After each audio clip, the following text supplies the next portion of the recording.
మానవుడు పడిపోవుట, దేవుడు లేపుట. ఈ సత్యాన్ని మనం తెలుసుకుందాం. ఉదయకాలము దేవుడిచ్చినటువంటి వాక్య భాగములు మనం గమనించినప్పుడు మానవుడు పడిపోయినాడు. దేవుని మాట వినకుండగా సాతాను చెప్పినటువంటి అబద్ధాలు నమ్మినారు. అయితే ఇక్కడ మనం కొన్ని విషయాలను జ్ఞాపకం చేసుకోవాలి. ఏమిటి అంటే, ఎల్లప్పుడూ మానవుడు దేవుని ఆజ్ఞను అతిక్రమించేవానిగా చూస్తూ ఉన్నాం. ఎందుకు ఆ విధంగా ఉన్నాడు అంటే, నిజం చెప్పాలంటే యథార్థవంతునిగాను మరియు మంచి సహవాసము చేసే మంచి ప్రవర్తన కలిగిన వ్యక్తిగా దేవుడు మానవుని చేసినప్పుడు చూశాడు. మానవుడు ఎప్పుడైతే ఒక పనిని అప్పగించి ఆ పనికి అధికారం గలవానిగా దేవుడు చేసి సృష్టి అంతటి మీద మకుటము లేని మహారాజుగా ఉంచాడు.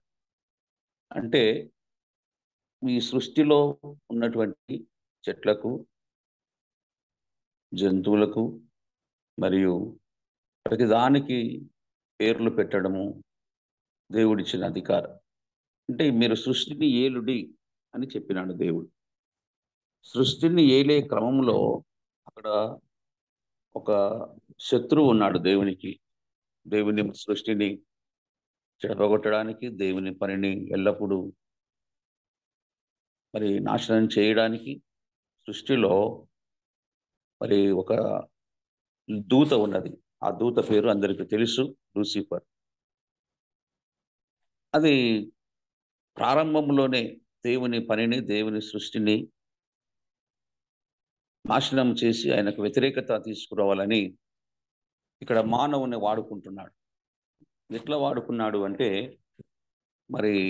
చేసినటువంటి పనిని హవ్వకు వివరిస్తూ హవ్వ జీవితంలో వ్యతిరేకతను తీసుకొని రావడానికి పండ్లు తినండి, మీకు ఏమీ కాదు అని తప్పుడు అభిప్రాయాలను, తప్పుడు సిద్ధాంతాలను నేర్పించినాడు.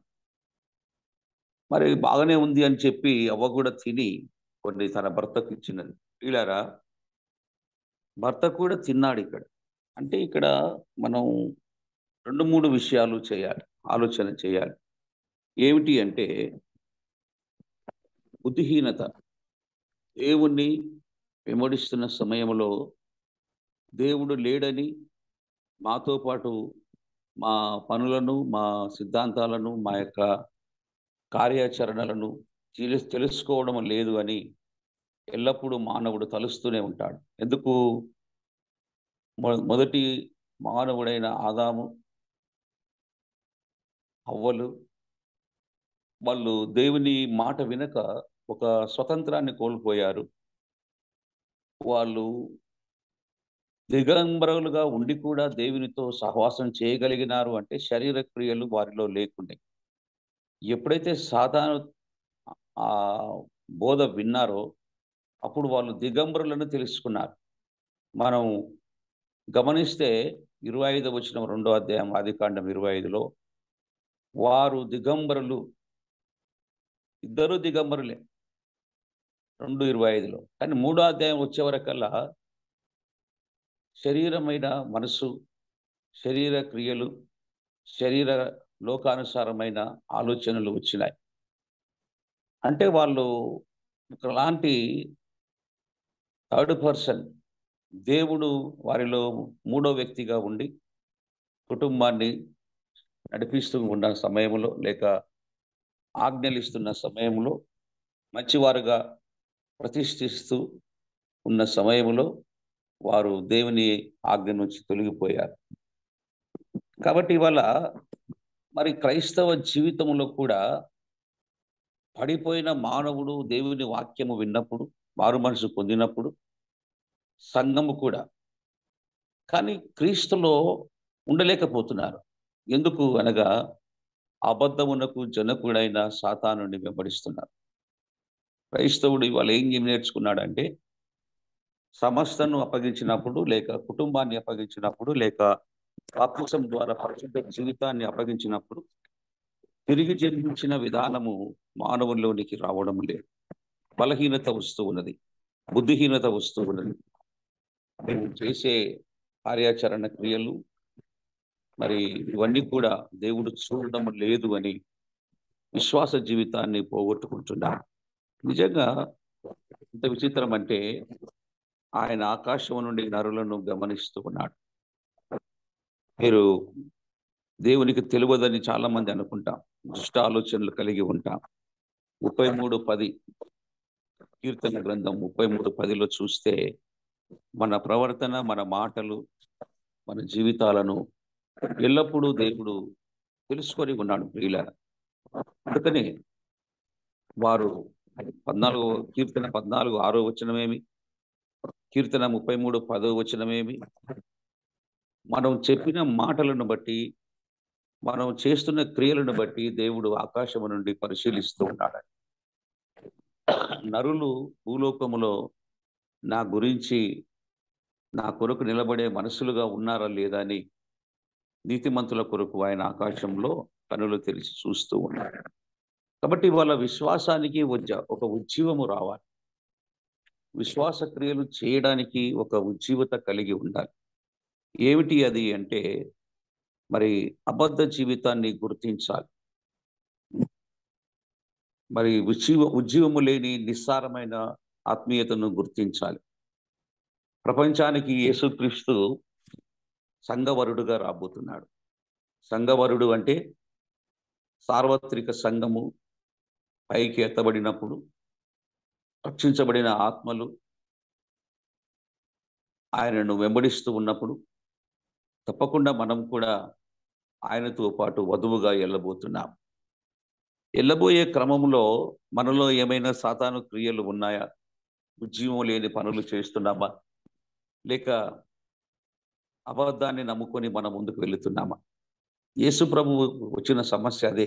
భూలోకంలో సన్హెద్రిన్ సభ అనే 70 మంది మధ్యలోకి వచ్చి యూదులలో ఉజ్జీవమైన క్రియలు చేస్తూ వారిని దేవుని వైపు నడపడానికి ప్రయత్నం చేశాడు. అయితే యేసు ప్రభువుని ఏమన్నారు వాళ్ళు?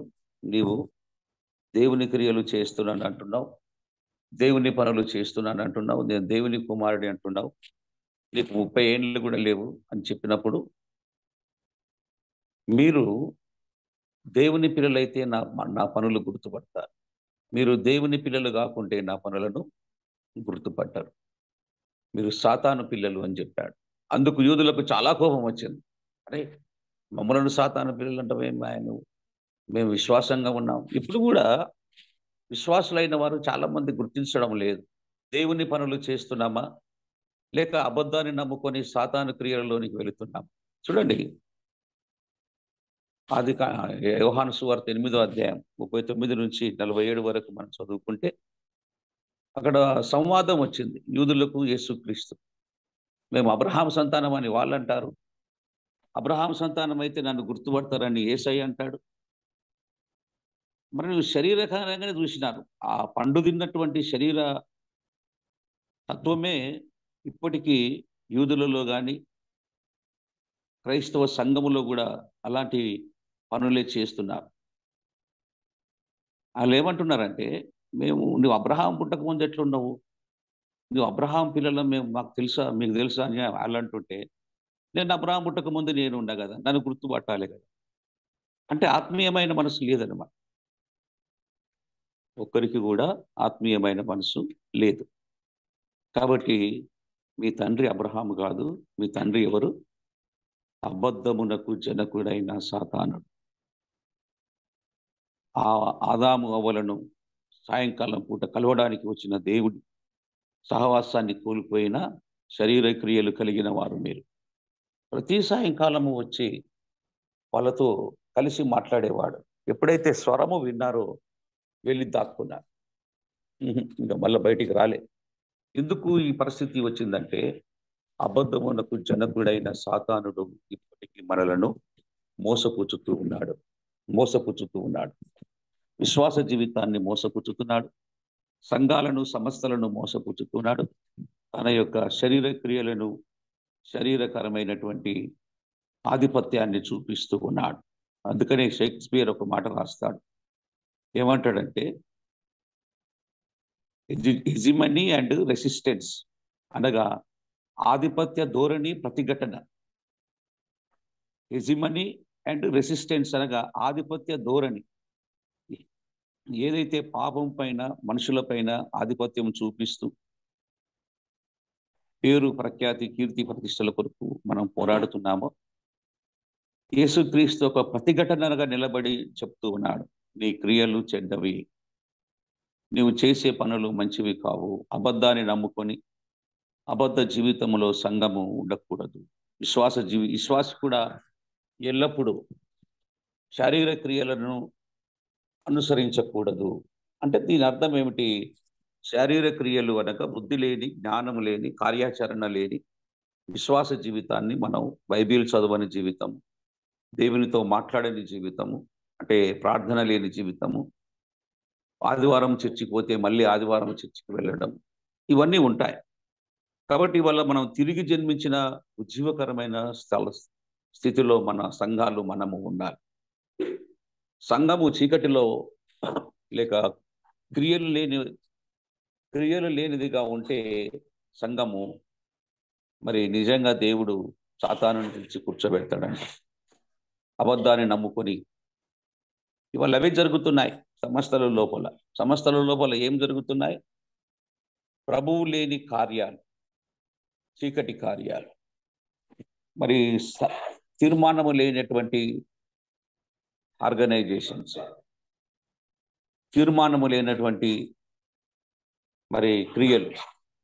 మనం ఏం తీర్మానం చేసుకొని దేవునితో మాట్లాడుతున్నా? మన తీర్మానాలు ఏ విధంగా ఉండాలి? పరిశుద్ధాత్మ దేవుడు నిన్ను ప్రేరేపించినప్పుడు, నీవు ఆయన సన్నిధిలోకి పిలువబడినప్పుడు, నీవు ఆయన పనులు ఆయన క్రియలు చేయడానికి మాత్రమే మనము మన యొక్క ఉద్దేశాలను వ్యక్తపరచాలి. విద్య లేని పామరులండి 12 మంది శిష్యులు ప్రభువు ప్రేరేపించినప్పుడు వాళ్ళు పనులు చేశారు. నన్ను వెంబడించండి అంటే దాని అర్థం ఏమిటో తెలుసా? నాకు లోబడి రండి నా వెంబడి అని. అప్పుడు వాళ్ళు విధేయత నేర్చుకున్నారు. క్రీస్తులో మంచి పనులు చేయడానికి, సాతాను జయించడానికి విశ్వాసము నేర్చుకున్నారు. ఇవాళ దేవుడు మన చదువులను, మన తెలివిని, మన జ్ఞానమును అడగడం లేదు. అబద్ధ జీవితాలను విడిచిపెట్టి క్రీస్తు కొరకు క్రీస్తు క్రియలు చేస్తూ మనము సంఘముగా సమస్తగా ఆయనకు సాక్షులై ఉండాలి. కాబట్టి ఇవాళ మనిషి ఏం నేర్చుకున్నాడంటే వేషము మోసము నేర్చుకున్నాడు. వేషము మోసము ద్వారా విశ్వాస జీవితాన్ని, విశ్వాస నాయకత్వాన్ని చేపట్టాలని ఆలోచనలు చేస్తూ ఉన్నాడు. కాబట్టి ఇవాళ హడర్ కమిటీలో ఉన్నటువంటి గొప్ప కాన్సెప్ట్ ఏమిటంటే బుద్ధిహీనతను వదిలిపెట్టి క్రీస్తు పనులు చేయు నాయకులు మాత్రమే మనకు అవసరమై ఉన్నది. అలాంటి జీవితాలను క్రియల ద్వారా చూపించేవారు మనకు అవసరమై ఉన్నది. మరి అక్కడ నికోదేము వచ్చి దేవుణ్ణి అడుగుతాడు. యోహాను సువార్త 3వ అధ్యాయం, అయ్యా నువ్వు గొప్ప గొప్ప పనులు చేస్తున్నావు, దేవుడు నీకు తోడుంటే తప్ప ఇవి సాధ్యము కాదంటే ప్రభు అంటాడు, ఒకడు గాలి తనకిష్టమైన చోట వీచినట్లుగా పరిశుద్ధాత్మ దేవుడు సత్యమును ఎవరైతే ఆత్మలో ఉంచి పనులు చేపిస్తాడో ఆ సత్యమును గుర్తించాలి. ఇవాళ సత్యం అనేది వారసత్వం అయిపోయింది. నాకు అదే బాధ అనిపిస్తుంది. సత్యం అనేది వారసత్వం అయిపోయింది. అది సత్యం అనేది దేవుడు పరిశుద్ధాత్మ ద్వారా కలిగించే ఒక వీలు, ఒక స్వతంత్రం. ఆ పనులు చేయడానికి దేవుడు తన ఆత్మను పంపిస్తాడు సంఘం మీదకి, అదేవిధంగా మనుషుల మీదకి, అదేవిధంగా సమూహాల మీదకి. ఎందుకు పంపిస్తాడు అంటే అబద్ధ జీవితాన్ని గుర్తించి అబద్ధాన్ని వెంబడించకుండా ప్రభువైన దేవుణ్ణి వెంబడించాలి. అందుకనే ఇవాళ ప్రపంచంలో సాతాను ఆధిపత్యము ఎక్కువైపోతుంది. ఆయన అన్నాడు, నాతో వానికి ఏమి పని, వాడు వస్తున్నాడు, వాడు సమూహాల మీద సంఘాల మీద పడుతున్నాడు. ఇవాళ 50 కోట్ల మంది భారతదేశంలో ప్రయాగ్రాజ్ అనే స్థలములో మునిగి వస్తున్నారు. అబద్ధాన్ని వెంబడిస్తున్నారు, విశ్వాస జీవితాన్ని పాడు చేసుకుంటున్నారు. క్రైస్తవ సంఘాలు కూడా గుర్తించాలి, ఆర్గనైజేషన్ గుర్తించాలి, ఫీల్డులు గుర్తించాలి, నాయకులు గుర్తించాలి. క్రియలు లేని విశ్వాసము మృతము. అలాంటి వారిని వెంబడిస్తూ ఉంటే మనం ఏమైపోతాం? మన విశ్వాస జీవితాన్ని కూడా కోల్పోతాం. కాబట్టి విశ్వాస జీవితాన్ని కోల్పోకుండా ఉండాలి అంటే సత్యమును గుర్తుబట్టి దేవుడు పిలిచిన పిలుపుకు లోబడి బుద్ధిహీనత వదిలి దాగుకొని దాగుకొని జీవించే జీవితాన్ని ఆదాము నేర్చుకున్నట్లుగా సంఘములో కూడా దాచిపెట్టిన లెక్కలు, దాచిపెట్టిన నీతి అవన్నీ ఎక్స్ప్రెస్ చేయరు సంఘాలలో. విశ్వాస జీవితంలో కూడా నన్ను ఎవరు చూస్తలేరులే అనుకుంటాడు, కానీ రహస్యమందున్న మన దేవుడు మనల్ని చూస్తున్నాడు. యేసుప్రభు ఒకటే మాట చెప్పాడు, మీరు తలుపులు మూసుకొని ప్రార్థన చేయండి, పరలోకమందున్న మీ తండ్రి మీ ప్రార్థన వింటాడు. వింటాడు, చూస్తాడు. క్రియలు చూస్తాడు, ప్రార్థన వింటాడు, సాక్ష్యాన్ని కూడా చూస్తాడు.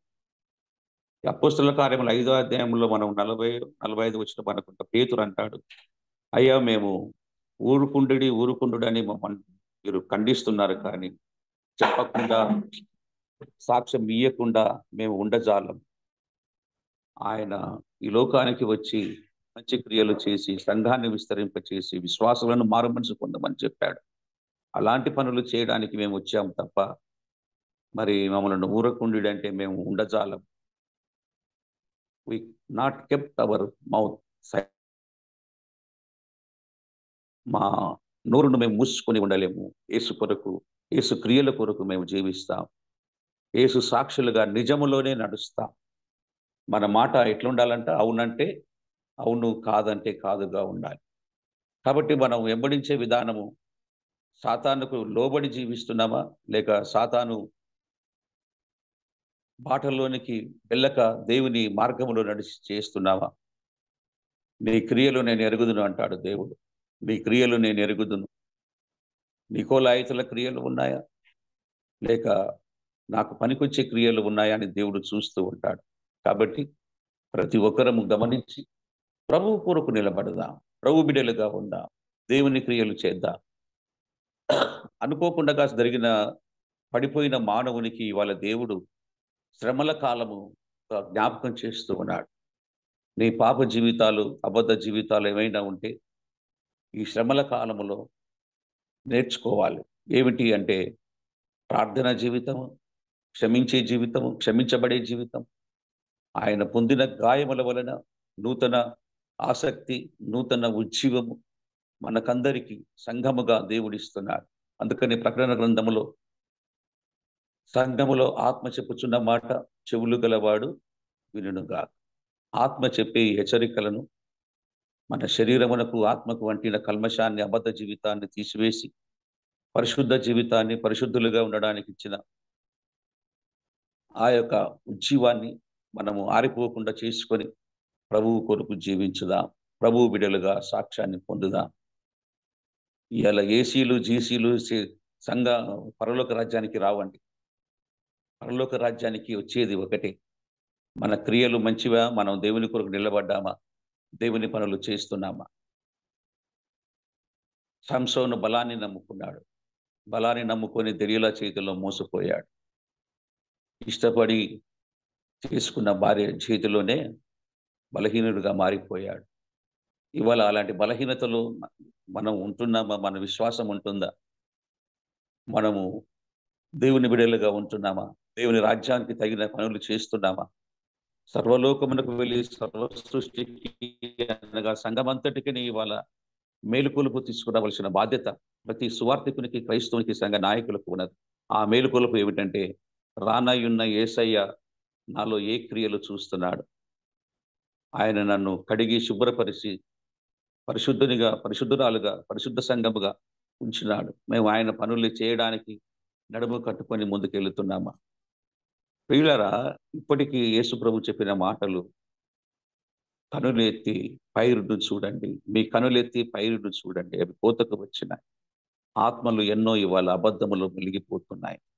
ఆత్మలకు ఇవాళ మొలకెత్తే వాక్యం, సహవాస జీవితాలు కావాలి. వాక్యం వెదజల్లే మరి సత్యాన్ని వెదజల్లే నాయకులు కావాలి. అలాంటి సత్యములో మనమందరం ఉండడానికి ఉదయకాలం ప్రార్థన చేసుకుందాం. సాతాను చెప్పినట్లుగా సంఘాలు హవ్వ మాదిరిగా మోసపోకూడదు. నేను ఎందుకు చెప్తున్నానంటే స్త్రీతో పోల్చినాడు సంఘాన్ని. మొదటి తిమోతి 2:14 అంటాడు, హవ్వ మొదట మోసపరచలేదు. సంఘము ఎప్పుడు కూడా మోసపోకూడదు. సంస్థ ఎప్పుడు కూడా మోసపోకూడదు. నా నామం పెట్టబడిన నా జనులు అని అంటాడు దేవుడు. ఆయన నామం పెట్టబడిన సంఘము ఆ చెడు చెడు క్రియలు, అంధకార క్రియలు, మోసమును నేర్చుకునకుండగా ప్రభువును వెంబడిస్తూ నీతి మార్గములో ఉంటే ఆ నీతి మార్గాన్ని వర్ధిల్ల చేస్తాడు. అందుకనే ఆయన రాకడలో సాతాను జీవితాలు ఎక్కువైపోతున్నాయి. విగ్రహారాధన ఎక్కువైపోతుంది. రాజ్యముల మీదకి రాజ్యం వస్తున్నాయి. సోవియట్ రష్యా లాంటి సోషలిస్ట్ దేశాలు కూడా ఇవాళ ప్రేమ లేనితనాన్ని చూపిస్తూ కరుకుగా ఉంటూ ఆధిపత్యాన్ని చెలాయించడానికి నేర్చుకున్నాయి. ఇలాంటి సమయంలో ఇవన్నీ దేనికి గుర్తు అంటే రెండవ రాకడకు గుర్తు. ఆయన రెండవ రాకడలో నీవు సాక్షిగా ఉండబోతున్నావా? ట్రంప్ ఒక మంచి క్రిస్టియన్గా ఒక మంచి పని చేశాడు. మోకరించి దేవుని ప్రార్థించాడు. డొనాల్డ్ ట్రంప్ గారు ఇలా ఆధిపత్యం చెలాయించే ధోరణిలో ఉన్నప్పటికీ ఆయన నా క్రీస్తు కొరకు నేను మళ్ళీ అధికారంలోనికి వచ్చానని అంత వయసులో కూడా యేసు క్రియలు చేయడానికి, యేసు బిడ్డలకు కొంత ఆయన జ్ఞానాన్ని బట్టి ఆధిపత్యం చేయడానికి. కానీ ప్రభుత్వం ఎప్పుడు కూడా మంచి పనులు చెయ్యదు. బైబిల్లోనే ఉన్నది ఆ మాట. ప్రభుత్వం చేయవారు ఎప్పుడు మంచి పనులు చెయ్యరు. మీలో అన్ని జనుల వల్లే మీరు ఉండకండి. అన్యుల లోపల అధికారి అని, దాసుడని ఉంటుంది. మీరు నా బిడ్డలు కాబట్టి పరిచారం చేయండి. ఒకడు పెద్దగా ఉండదలుచుకుంటే అందరికీ దాసునిగా ఉండాలి. అన్ని పనులలో నిజము చూపించాలి. నిజమైన వ్యక్తులుగా మనం ముందుకు వెళ్ళాలి. దేవుడు అలాంటి జీవితాలను దయచేసి మనమందరం కూడా ఆయన రాజ్యంలోనికి వెళ్ళే ఆత్మలుగా ఆయత్తపడుదాం. అందరినీ ఉజ్జీవింపచేద్దాం. దేవుని కృపలో ముందుకు వెళుదాం. కాబట్టి క్రైస్తవ సంఘాలకు రేపటి దినం ముందు భస్మ బుధవారం అని ఒక పేరు వచ్చింది. ఎందుకు వచ్చింది అంటే ఈస్టర్ పండుగ యొక్క కమ్మను కొన్ని సంస్థలు, మనం కాదు, మెరినైట్లు కాదు, కొన్ని సంస్థలు ఆనాడు లేచినప్పుడు ఊపిన కమ్మలను అట్లే దాచిపెట్టి దానిని కాల్చి, కొందరు కాల్స్తారు. కాల్చి రేపటి నుంచి అనగా బుధవారం నుంచి ఉపవాస ప్రార్థనలని 40 రోజులు పాటిస్తారు. అందులో 7 ఆదివారాలు తీసివేయాలి. ఇవాళ సంఘ నాయకత్వాన్ని మనం గమనిస్తే ఆచరణలకు విందులు చేసుకొని తినడానికి, వాక్యం చెప్పుకొని గొప్పలు చెప్పుకోవడానికి 40 దినాల శ్రమలు పాటిస్తారు. అది కాదు ఇక్కడ. ఆయన దగ్గర ఆత్మీయ జీవితం రావాలని, పౌలు వలె మారు మనసు పొంది హింసించిన అబద్ధ జీవితాన్ని తీసివేయాలని, యేసుక్రీస్తు కొరకు మంచి క్రియలు చేయాలని దేవుడు కోరుచున్నాడు. ఇలాంటి సమయంలో మనము కూడా, మన సంఘాలు కూడా ప్రభువు కొరకు నిలబడదాం. శ్రమల కాలము రాబోతున్నది. మెరనైట్ వాళ్ళకు 7 దినాలే శ్రమలు. లాస్ట్ వీక్ అంటారు దాన్ని. లాస్ట్ వీక్ను ప్యాషన్ వీక్ అంటారు. ఆ ప్యాషన్ వీక్ సమయంలో ప్రభువు మనల్ని ఎట్లా హెచ్చరిస్తే ఆ విధంగా మన శరీర క్రియలు, అబద్ధ జీవితాలను, వ్యభిచారమైన అధికారం కలిగిన మనసును తీసివేసి నశించిన వారిని రక్షించే దేవుని కొరకు మనం సమర్పించుకుందాం. దేవుని బిడ్డలుగా ఉందాం. దేవుడు కొద్ది వాక్యము మన వినికిడిలో దీవించి ఆశీర్వదించును గాక.